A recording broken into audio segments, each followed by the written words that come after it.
This is my case study for risk management out of West Texas A&M over the Moore, Oklahoma tornado, May 20th, 2013. Brief rundown of the city of Moore, Oklahoma. Population in 2013, according to the U.S. Census Bureau, was just over 58,000, and in 2017, it was about 61,500. Land is 22 square miles. As you can see from Google Maps, anything inside the red line is the city limits of Moore, Oklahoma. The median household income for the city of Moore was just over 60,000, almost 60,500. According to the National Weather Service, the weather on Monday, May 20th, was just like any other day, any other spring day inside Oklahoma. Highs in the upper 80s, lower 90s, lows in the upper 60s. Chance of severe weather was in the forecast throughout the week. As you can see, Monday, May 20th, the chance of storms was 20 to 70% and had increased severe storms. National Weather Service, based out of Norman, Oklahoma, issued that there's thunderstorms coming from southwest Oklahoma, Lawton area, heading up towards the Metroplex. Tornado watch went into effect at 1:10 p.m. Central Standard Time for Central Oklahoma. This is including Moore. Around 2:12 p.m. Central Standard Time, thunderstorm warning was issued for Moore, meaning there was a thunderstorm en route to Moore, Oklahoma. Tornado warning went into effect at 2:40 p.m. Central Standard Time for Moore, Oklahoma. Tornado warning does not mean there's a tornado on the ground. Tornado warning means that a tornado is imminent, that all the signs are there that a tornado could drop at any moment and cause damage. At 3:01 p.m., tornado emergency went into effect for Moore, meaning that there is a tornado inside the city limits of Moore, Oklahoma, causing significant damage. At 3:36 p.m., the tornado lifted off of the ground. That was past the city of Moore. The tornado was a mile wide with winds up to 210 miles per hour. It lasted 37 minutes from touchdown to when it lifted. As you can see, the path from the 1999, 2003, and 2013 tornado. The 2013 tornado is the one with multiple shades, showing you how wide it was at one point, all the way to how small it was at others. The 1999 track is a famous May 3rd, 1999, one of the largest recorded tornadoes in U.S. history. Response to disasters, initial crews was Moore Fire Department dispatched to hard-hit areas within minutes after the tornado passed the district.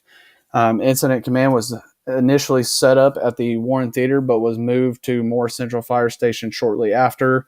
Other agencies were called in at that time to help with the rescue efforts.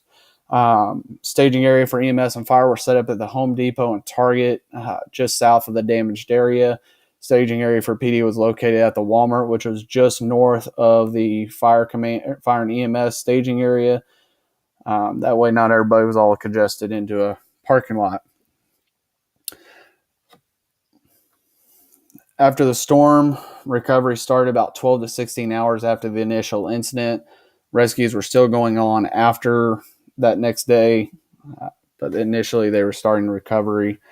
Talking to Mark Murdoch of the Moore Fire Department, who's a major of their training division, talking to him from the complications of the disaster, he said a number of issues, just like any other major disaster, communications became a very big issue. They realized their 800 megahertz system failed. They're looking at going to push talk radios or direct talk channel radios. They're also talking about going possibly digital. Another thing that with communication they had was transportation, communication within other jurisdictions arriving, not knowing the city and where to go. So they've created what they call tornado kits or disaster kits. And all fire station, each station has their own kit. This includes all ICS forms to get the forms started for disaster relief funds. They also have a copy of map pages for more for any first responders that from outside agencies that respond to the city of Moore. They also have paperwork for resources for people that have damaged homes to seek resources, shelters, and any of that stuff. Another big issue that he noted they had was finding storm shelters within the city. And prior to this tornado in 2008, the city started recording where the storm shelters were located inside the city of Moore. At that time, it was voluntary. After the tornado on May 20th, 2013, they've made it mandatory since then to, if you were to put a storm shelter in your house or on your property, you must notify and get a permit from the city of Moore. He said they're still having issues with some of the contractors, like outside area contractors that don't know the rules. They've also developed a software app that any outside agency that responds, they can get the ID and the password and be able to see where the storm shelters are and where to look. He says down to the detail, if it's in the backyard, the garage, inside the house, storm closet, all that stuff. He said another thing they had complications of is building materials within the area. He said since then they're still researching on making houses and commercials property better for the construction, improving construction. One thing is they've talked to is stronger roof connections to where the roofs don't peel off the houses during a tornado as easily. That become projectiles and injure other buildings. They've created that all schools inside the city of Moore now will have storm shelters, either underground or somewhere inside the building, a strong, sturdy walls that can withstand some heavy tornadoes. One school, elementary school, Plaza Elementary, had 7 deaths within it. 7 elementary students. They did what you were taught in school: is put your head against the wall, cover your head and all that stuff. And a large wall fell and killed 7 children within that school district. Another thing he said, changing policies within the schools to notify parents and identifying, during the day what kids and what kids are not on campus at that time. Another thing is they've created what they call severe weather days. With this in place, if a tornado is imminent or really strong severe thunderstorms are really imminent that day, they will take a severe weather day. It's kind of like a snow day in other parts of the U.S., but it's a severe weather day where the kids stay home, and that way they're not all bunched up in case a disaster hits that area again. Another thing he said within the Moore Fire Department and then within the city of Moore is vehicle maintenance fleet will be responding to these disasters. They also have a private company that controls their streets, does their street maintenance. They're also now part of the response team, cleaning up the streets, moving debris.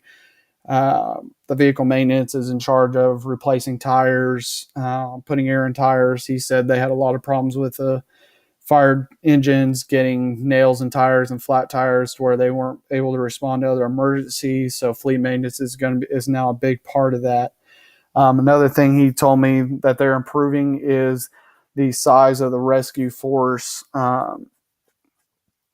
They are increasing training for building collapses outside the FD responders. They're training their SWAT teams, other city management divisions to help go into buildings.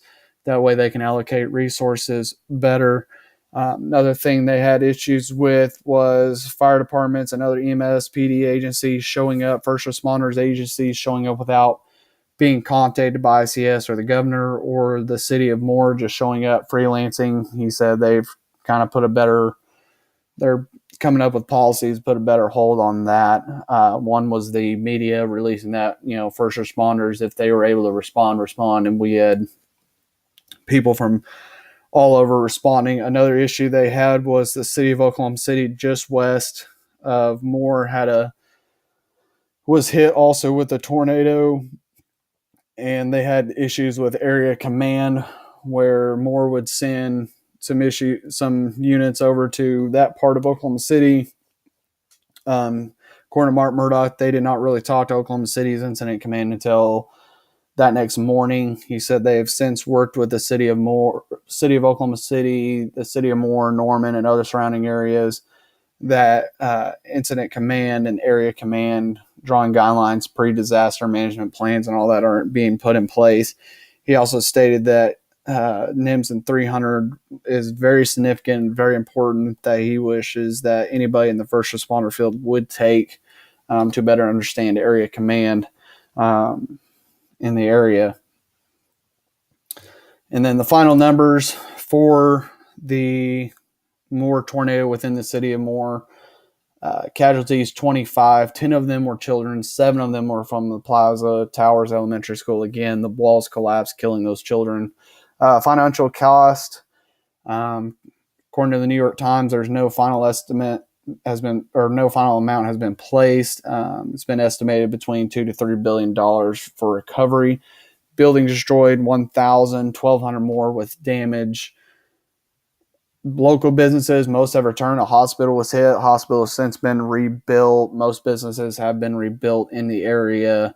Other businesses have left the area. According to Mark Murdoch, he has not seen any financial downturn for the city more. He said, if anything, the area has grown with population and size, with businesses greatly since that incident. So he doesn't see it affecting at all. This is my case study presentation over the May 20th tornado in Moore,